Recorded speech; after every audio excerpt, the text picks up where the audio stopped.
ওই ভাই বোঝে যেই ভাই প্রবাস জিন্দেগি কাটায়। প্রবাসে না গেলে কষ্ট বোঝা যায় না। মা কাছে নাই, বাবা কাছে নাই, জ্বর হইলে দেখার কেউ নাই, অসুস্থ হইলে দেখার কেউ নাই, রান্না করার কেউ নাই, কান্না করারও কেউ নাই। করে যদি আরেকজন সেটা ধমক দেয়, মারে, সারানের মতো কোনো মানুষ নাই। একা একা জীবন, কত কষ্টের জীবন রে প্রবাস জীবন।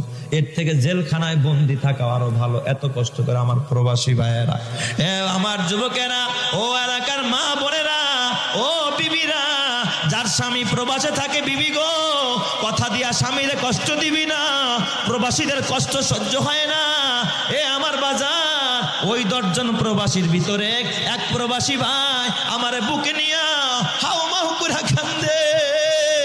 আমি বলি, যুবক রে, তুই এত কান্দুস কা? তোর চোখে পানি কা?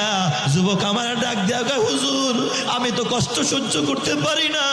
ছোট্টবেলায় আমার মা একটা মুহূর্ত আমার দূরে রাখতো না। আমার মা আমার এত ভালোবাসতো, আমার বাবা আমার এত ভালোবাসতো। আমি বিদেশ আসার পর আমার মাকে এমন একটা দিন যায় না আমার মার আমি ক্রন্দন করতে দেখি না। আমার জন্য সবসময় আড়ালে আমার মা কাঁদতো। হুজুর, গত 3 মাস আগে আমার মা দুনিয়ায় নাই। আমার ওই অভাগা মা মারা গেছে। আমি মাত্র আসছি, আকামা পাই না, এখন আমি দেশেও যাইতে পারি না, মায়ের কবরটাও দেখতে পারি নাই। মারে মরার পর একটা নজর দেখবো তাও পারি না।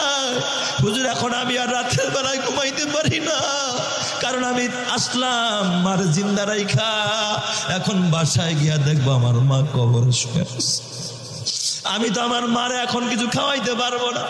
জনম ভইরা আমার মা মুখের খাবারটা আমারে খাওয়াইলো। জনম ভইরা আমার মা আমারে আদর দিল, সোহাগ দিল, ভালোবাসা দিল। আমার জন্য আমার মা এত কষ্ট করলো।